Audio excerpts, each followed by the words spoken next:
This is Still Unanswered. I'm Maya Ellison. Tonight, the boys who never got their names back. Unidentified Gacy victims. We're going to talk about how, in a case that shocked Chicago and the nation, decades later, 5 boys still lie in graves marked only by numbers and questions. With me is Dr. Leonard Ruiz, forensic anthropologist and cold case consultant who has worked on exhumations and DNA identifications across the Midwest. Leonard, thank you for being here. Thanks, Maya. I appreciate the invitation.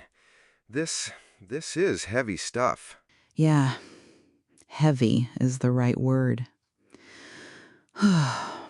Before we get into the science, I want to set the scene briefly, so listeners who know the headlines have the basics in mind. John Wayne Gacy was arrested in December 1978 after the disappearance of 15-year-old Robert Peist.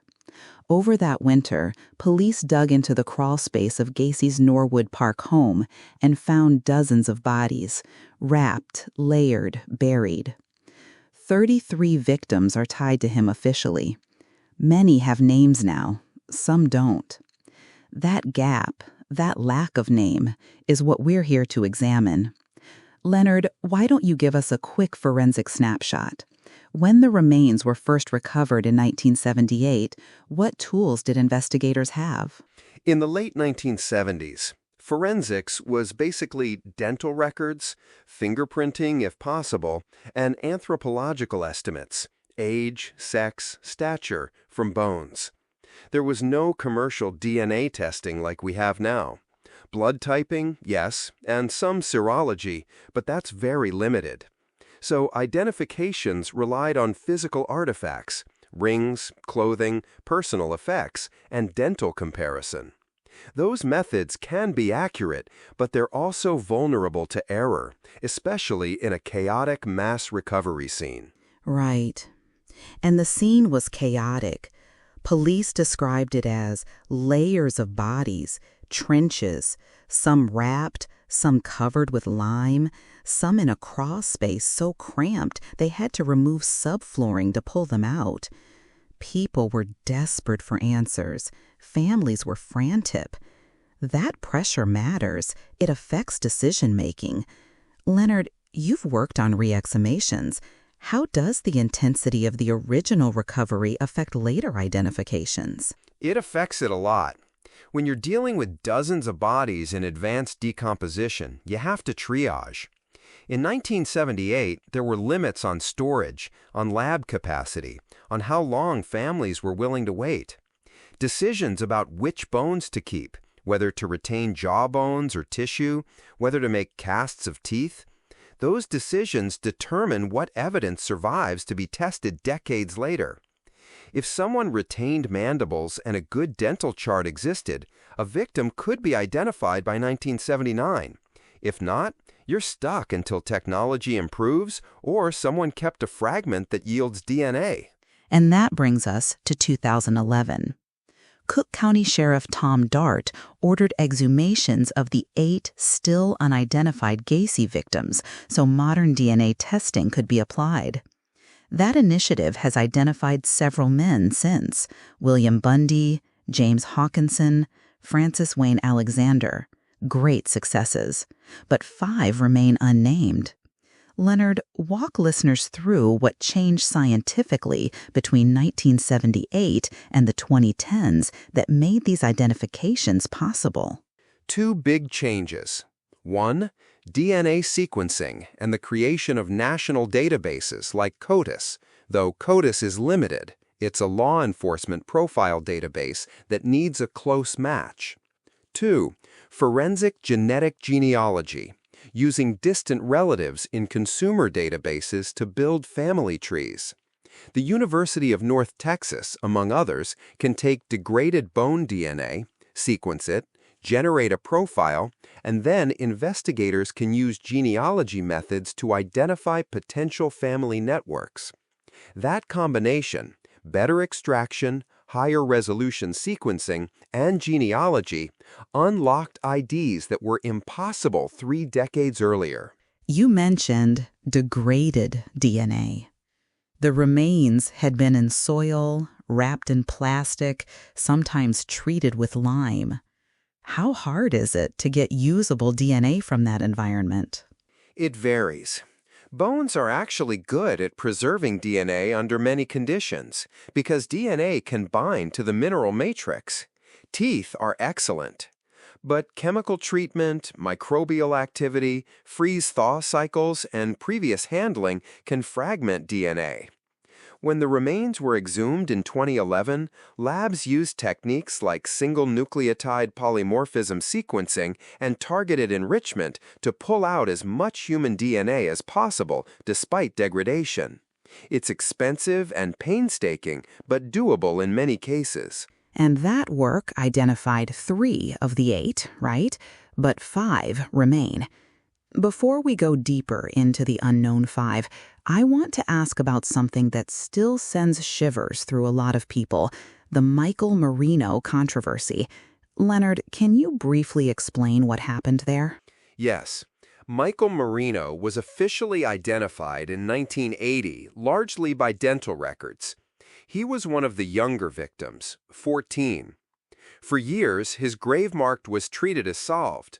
In 2012, Marino's mother, Sherry, had attorneys request independent DNA testing of the remains buried under that grave marker. The independent test reportedly showed a lack of maternal match.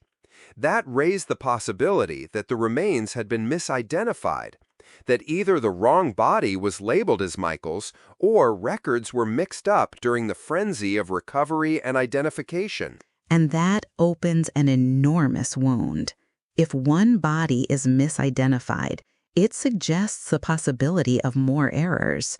Families might believe their son was identified and buried when he's still unidentified, or worse, buried somewhere else. Leonard, how common are misidentifications in mass recovery situations like this? They aren't common in the sense of routine, but they happen, especially when multiple bodies are processed quickly, when remains are fragmentary, or when there's a high reliance on circumstantial items.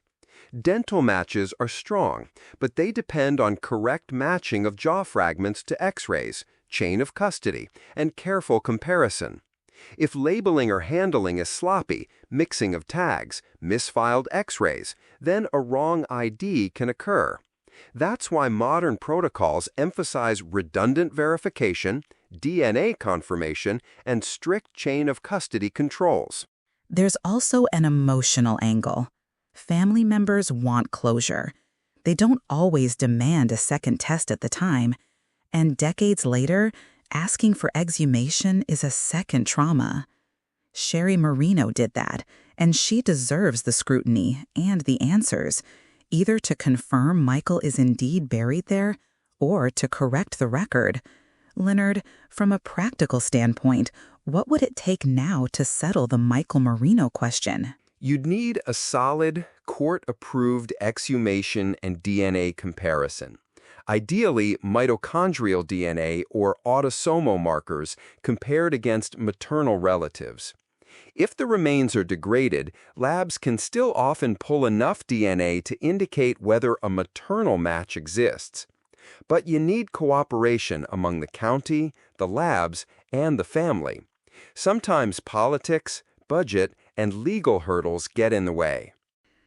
Politics and budget are a recurring theme in these cases. Okay, let's shift to another unresolved and explosive question. Did John Wayne Gacy act alone? Was he truly a lone predator? Gacy himself sometimes boasted about associates, named a few, but his claims were inconsistent. Leonard, what does the forensic and circumstantial record tell us about the possibility of accomplices? Forensically, the big questions are logistical. To bury 26 bodies in a crawlspace, to dig trenches, to wrap bodies, to move them through a house, this is physically demanding work. There are witness statements, David Cram, Michael Rossi, who said they dug trenches or were present. At trial, both admitted to digging but denied knowledge of murders.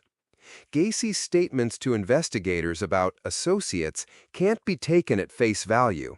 He sought attention and misdirection, but they shouldn't be dismissed either. There are unanswered leads, people with access to keys, other PDM employees, and the supposed ties to the Delta Project trafficking ring. From a criminal investigative standpoint, it's plausible others knew or helped, but we lack prosecutable evidence tying them to murder. You mentioned the Delta Project. Briefly, because listeners might not be familiar, the Delta Project was a trafficking network run by John David Norman. Philip Paskey had ties to Norman, and Paskey is one of the names that comes up in relation to Gacy. Gacy also named Cram and Rossi at various points. We know Cram and Rossi lived in the house and dug trenches. They were never charged. Why did prosecutors stop at Gacy? Why didn't the net widen? Prosecutors need proof beyond reasonable doubt. Witness testimony that someone dug a trench but thought it was drainage doesn't prove they helped murder. You'd need forensic evidence. DNA on victims linking those men to a crime, confessions, credible eyewitnesses placing them at the time of killing. In many cases, the kinds of evidence available simply weren't there. Plus, the criminal justice system in the late 1970s had different investigative resources. But it remains arguable whether investigators pursued all lines aggressively enough, particularly given the social stigma around the victims, runaway boys, often marginalized, which reduced urgency in some jurisdictions at the time. And today, some investigators, defense lawyers, even FBI profilers like Robert Ressler have said the lone wolf narrative feels too neat. Too neat. That's a provocative way to put it. Leonard, is there any forensic approach now that could re-examine the accomplice question? Yes, to an extent. If you have touch DNA or trace DNA on victims' skin cells beneath fingernails, fabric fibers with biological material, you can look for profiles that don't match Gacy. That requires preserved evidence, which sometimes exists in storage. Another path is genetic genealogy. If an unknown DNA profile from a victim matches someone in a public database who is connected to a living suspect, that can open new avenues. Finally, re-interviewing witnesses with new psychological techniques and cross-referencing travel records, employment logs, and phone records, some of that can reveal coordination. But all that depends on surviving evidence and agency will. Agency will. That's the key phrase. There have been accusations that some jurisdictions were content to wrap the whole story around one monster, and that was politically tidy. We'll come back to institutional failures in a bit. I want to take a step back and talk about the human impact. We've mentioned families like Sherry Marino. We've also heard of families who submitted DNA and either got answers or were told their relative was not a Gacy victim, or discovered the missing person was alive. Leonard, when you do this work, when you bring names back, what's the emotional arc you see among families? It's complicated.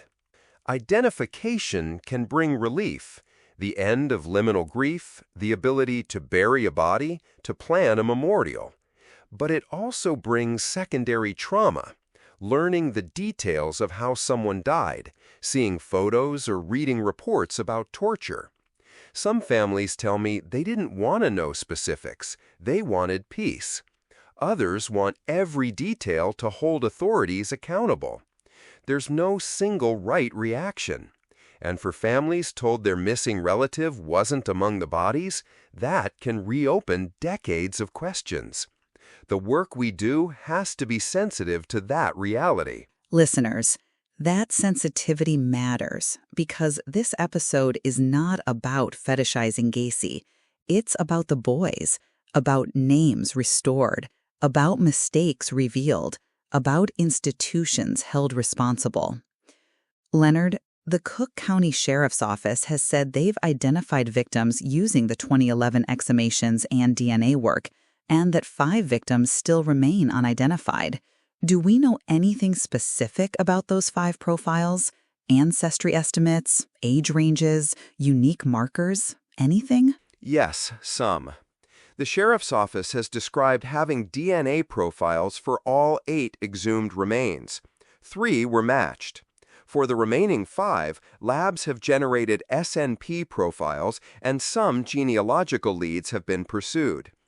Anthropological analyses can estimate age at death, sex, and ancestry with reasonable confidence. In Gacy's case, all victims were male, and estimates place them typically in the adolescent to young adult range. The lab reports sometimes list estimated height, skeletal maturity indicators, healed injuries. But unless a genealogical tree leads to a living relative or a close match in a law enforcement database, a name remains out of reach. These 5 remain gaps, each one a life with a family, or possibly with a family that never reported him missing or whose missing report never crossed jurisdictions. Cross-jurisdictional problems. That's another big theme. In the 1970s, missing person reports didn't get matched across state lines like they might today.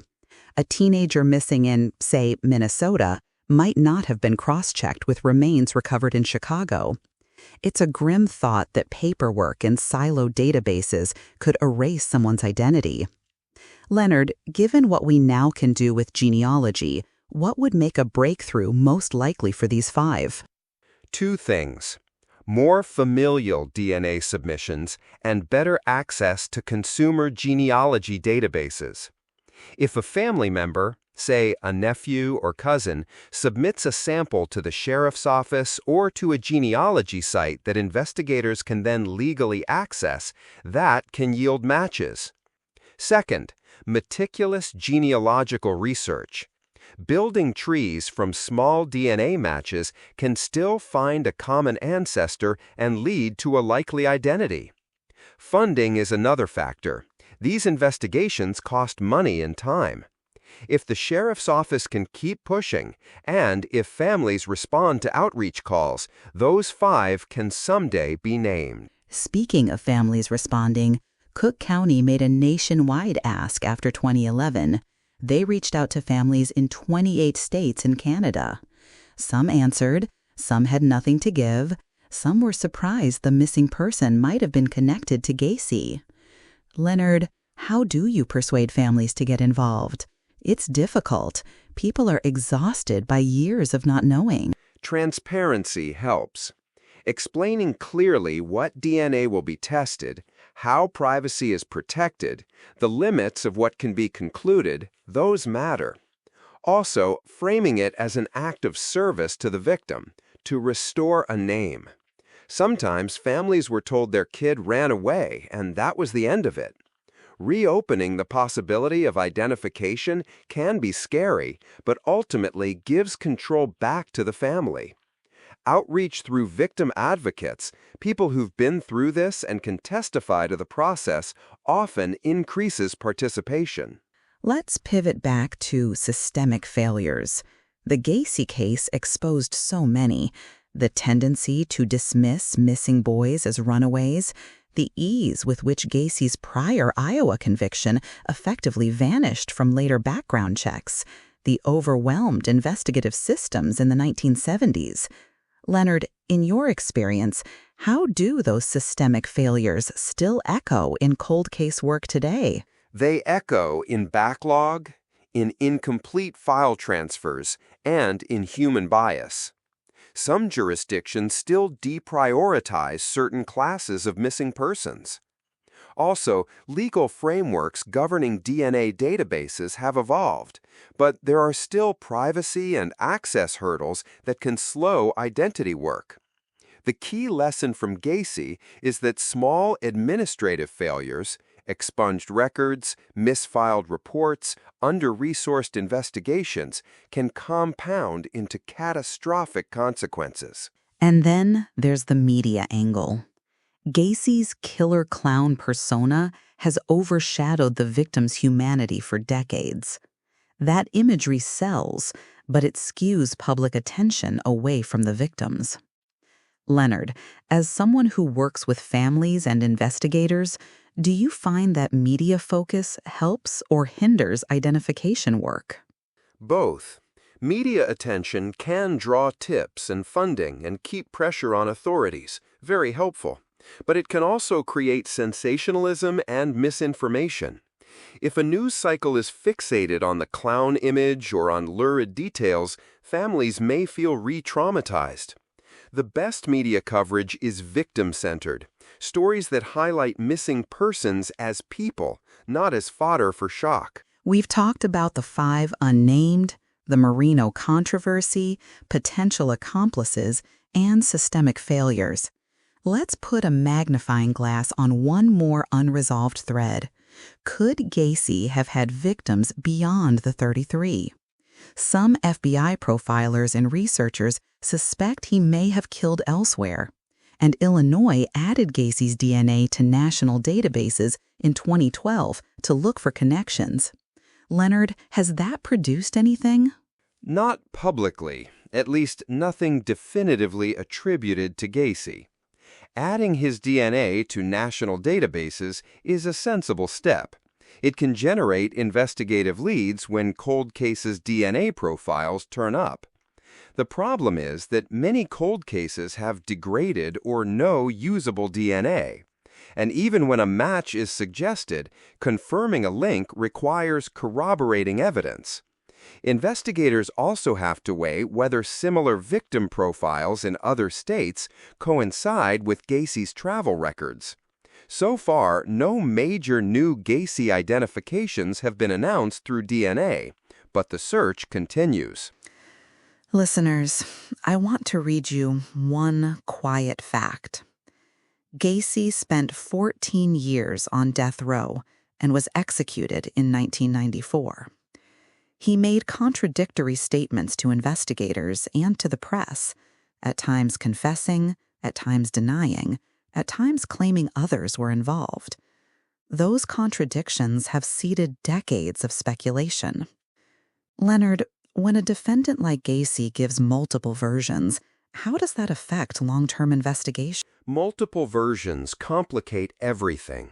False confessions, partial truths, and lies aimed to manipulate attention can misdirect resources. Investigators have to decide which claims to follow, which names to vet. Sometimes a suspect will throw out other names to muddy the waters or to create bargaining chips. But even self-serving lies can contain fragments that are worth checking: an address, a name, a route. You can't treat every claim as worthless, but you must validate rigorously. Leonard, bring us into the present. The identification of Francis Wayne Alexander in 2021 used forensic genealogy to untangle a life that had migrated from North Carolina to Chicago in the early 1970s. That's a success story, but it's also a reminder of how many lives were uprooted, vulnerable, and then vanished. What does the Gacy Project tell us about the future of cold cases? It tells us that modern genomics and genealogy are powerful tools, and that they need to be used ethically, transparently, and with attention to victims' families. The Gacy Initiative became a model. Exhumations done with careful chain of custody, partnership with academic labs, outreach to families nationwide. It shows that with will and funding, even decades-old cases can yield names. It also shows the limits. DNA isn't a magic wand. It needs historical work, paper records, and the cooperation of relatives. You say ethically. That's important. Forensic genealogy raises privacy concerns and questions about consent. When law enforcement uploads profiles or uses consumer databases, there are debates about policy.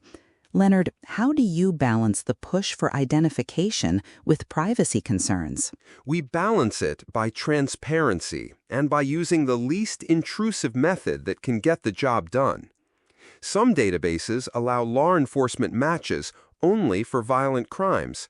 Others have different policies. You inform donors, family members, about how the data will be used. Many families say they want names back badly enough that they accept those trade-offs.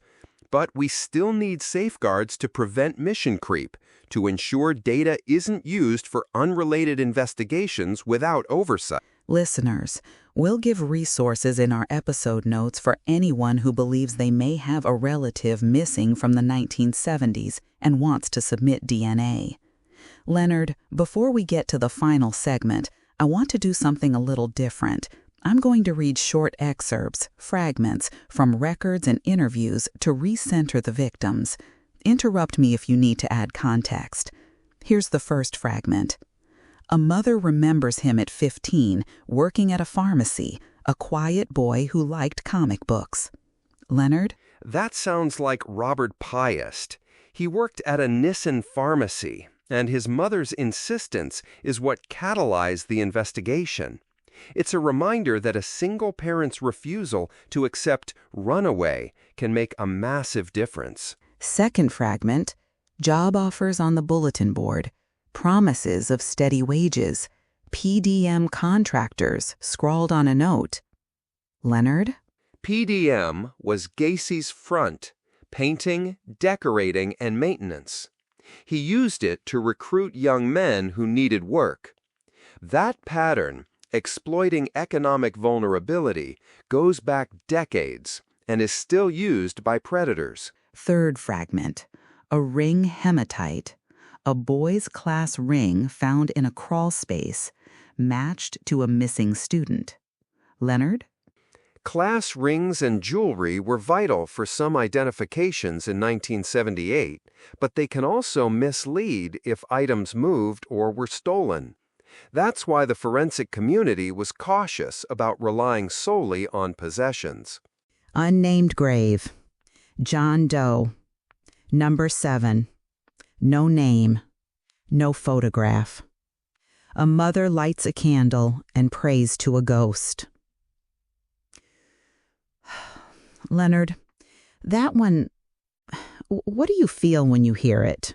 Sadness, frustration, and resolve.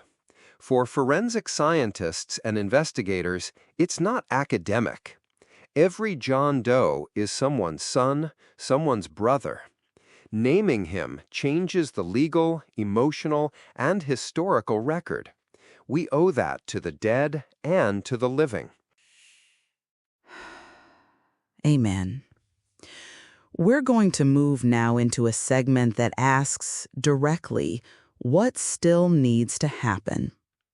Leonard, give me a short list, concrete steps that would most accelerate identification of the remaining 5 and clarify contested identifications, like Marino's.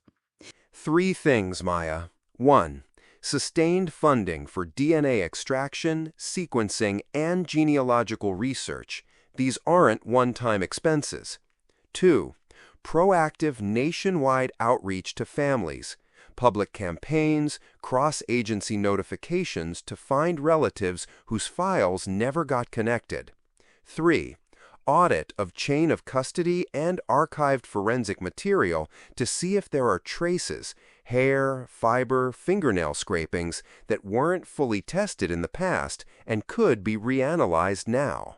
Short, practical, and doable, if the will exists.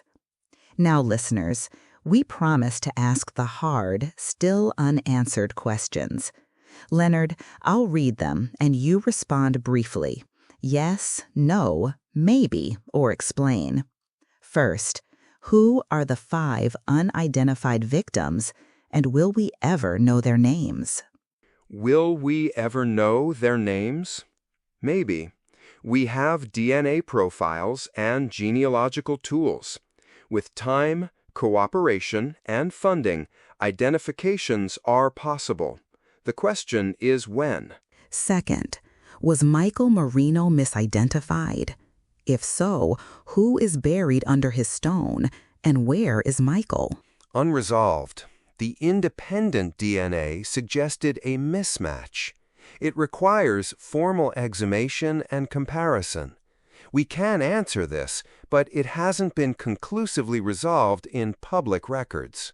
Third, did Gacy have accomplices, Cram, Rossi, Pasque, or others? And if yes, why were they never charged? Plausible that others knew or assisted in logistics. Not proven in court.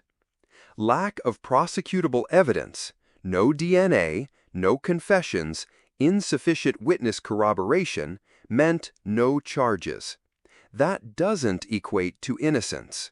Fourth, were there more victims beyond the 33 officially attributed to him? Possible, especially given Gacy's travel and contacts, but again, no definitive, publicly released DNA link to additional victims as of now. Fifth, how many opportunities were missed to stop him earlier? And what does that say about our treatment of vulnerable boys? Many opportunities. Prior convictions, complaints, and inconsistent record sharing contributed. It shows systemic bias against marginalized youth and a failure of interjurisdictional vigilance. Sixth, what does justice look like decades later when new science rewrites parts of the story? Justice evolves. For some families, identification is closure. For others, it raises new legal and moral questions. Science can rewrite the record, but institutions must be willing to act on those rewrites. Thank you. Listeners, if you're hearing this and suspect a relative disappeared between 1970 and 1979, especially a young male who might have come to Chicago, there are steps you can take. Contact the Cook County Sheriff's Office Cold Case Unit. Consider submitting BNA through official channels. Speak to victim advocates who can help you navigate the legal and emotional terrain. We'll include contact information in our episode notes. Leonard, before we close, I want to ask, personally, what keeps you up at night about cases like this? What keeps me up? Two things. One, the families who never got answers, and how that shapes the rest of their lives. Two, the knowledge that, with better systems in place earlier, tragedies might have been prevented. I think about how many improvements we've made, but also how many gaps remain. I think about that too. I think about a mother who buried a son and then decades later is told, maybe that's not him. That is a lifetime of grief, complicated by doubt and legal fights. Leonard, one last clinical question. If a listener has an heirloom, an old ring, a photograph, a dental x-ray, what should they do with it if they think it could help identify a missing person? Preserve it. Don't handle it excessively. Make copies of photos and x-rays, and contact the cold case unit before sending anything. Maintain a paper trail. For biological materials, consult with law enforcement or a forensic lab. Don't attempt testing on your own without guidance. Chain of custody matters for legal and scientific reasons. Good practical advice. Leonard, thank you again for helping us untangle this. This has been intense but necessary. Listeners, we have about 10 minutes left. I want to spend them on something important: remembrance. I'm going to name a handful of Gacy victims, some identified, some not, and say a short line about them. Leonard, if you want to add a line after any name, feel free to chime in. I'll listen, and I might add a note here and there. Timothy McCoy, believed to be Gacy's first known victim, found in 1972. A brother later said he was glad their father didn't have to know the full details of Tim's death. William Bundy, identified through DNA in 2011, found a name after decades. James Jimmy Hawkinson, 16, from Minnesota, identified in 2017. A family that had never had closure finally had a burial. Francis Wayne Alexander, identified in 2021 with the help of forensic genealogy. His life had taken him from North Carolina to Chicago. Michael Marino, 14, whose identification is disputed and remains one of the sharpest unanswered questions. Unidentified John Doe, number 7, still waiting. Nameless. Nameless. Those names, or the absence of them, represent systemic blind spots. Every name we restore helps rewrite the history of the case in the service of truth. Exactly. We're going to close with a short, somber reflection. For decades, the story of John Wayne Gacy has been told as the tale of a single monstrous man, a clown at parties, a killer in a crawl space. That narrative is true in part, but it doesn't capture everything. The possibility of accomplices, the bureaucratic failures that allowed prior offenses to fade, the families who were told their boys had run away and never pressed, the men whose identities were misrecorded, the 5 graves still waiting for a name. The science we have now, DNA, genealogy, gives us a second chance. It's not magic. It's method, funding, outreach, and stubborn, patient work. It's also political will. Leonard, final thoughts before we end? Keep centering victims. Keep funding these efforts. And if you have a hunch, act on it. Submit DNA. Talk to investigators. Be persistent. These aren't just cold cases. They're personal histories that deserve completion. Thank you. If you've been affected by any of the issues we discussed, please consider contacting local victim services, links in our notes. And if you think you have information, family DNA, a missing person report from the 1970s, you can reach the Cook County Sheriff's Cold Case Unit. This has been still unanswered. I'm Maya Ellison. Thanks to Dr. Leonard Ruiz for joining me. We'll keep following these stories until names are restored and questions are answered. Good night. Somber music swells and fades.